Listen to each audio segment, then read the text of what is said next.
വെള്ളാളെന്ന് വെച്ചോട്ടി. ഓ ഇന്ന് അമ്മ വന്നതിൻ്റെ സ്പെഷ്യലാണ് കേട്ടോ. എന്താ സ്പെഷ്യൽ എന്നറിയോ? കണ്ട അടിപൊളി ചിക്കൻ കറി കണ്ടില്ലേ? നെയ്ച്ചോറല്ല കേട്ടോ, കോഴിക്കറി. പിന്നെ അതാ നെയ്ച്ചോറ് ഉണ്ടാക്കാനുള്ള ഉള്ളിയൊക്കെ വഴറ്റണു. ഇതൊക്കെ വെച്ച് കഴിഞ്ഞാലും പറയും എനിക്ക് സാധാ ചോറ് മതിയേ പറയും. അതിന് കുഴപ്പമൊന്നുമില്ല. കുഴപ്പമൊന്നുമില്ലല്ലോ, വേണ്ടവർക്ക് കഴിക്കാമല്ലോ, അതിലൊന്നും കുഴപ്പമില്ല. എന്നാലും നമ്മുടെ ഒരു സന്തോഷമല്ലേ അമ്മ വരുമ്പോൾ എന്തെങ്കിലുമൊക്കെ ഉണ്ടാക്കി കൊടുക്കുക എന്നുള്ളത്. അപ്പം ഉണ്ടാക്കുമ്പോൾ നമ്മൾ തോനെ ഉണ്ടാക്കണമെന്ന് മാത്രം. കഴിക്കൊക്കെ ചോദിച്ചാൽ നെയ്യിൻ്റെ കുത്ത് പറ്റില്ല, അതിങ്ങനെ തേട്ടി വരുള്ളൂ, ഛർദ്ദിക്കാൻ വരും.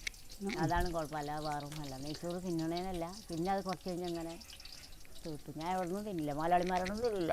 ഇതേപോലെയുള്ള ആൾക്കാരെങ്കിലൊക്കെ ഉണ്ടെങ്കിൽ ഒന്ന് കമൻറ്റ് ചെയ്യട്ടോ. നമ്മൾ കഷ്ടപ്പെട്ട് ഉണ്ടാക്കുക, എന്നിട്ട് ചിലപ്പോൾ ചോറും വെച്ചിട്ടില്ലെങ്കിൽ എനിക്ക് കുറച്ച് ചോറ് കിട്ടിയാൽ മതിയായിരുന്നു, കഞ്ഞിവെള്ളം ഒഴിച്ചിട്ട് കഴിക്കാനും പറയും. അതൊക്കെ നല്ലത് തന്നെ, അതാ നല്ലത് അല്ലേ? കുഴപ്പമില്ല. പിന്നെ ശീലമില്ലാത്തവർ കണ്ട ചിക്കൻ കറി കണ്ടോ?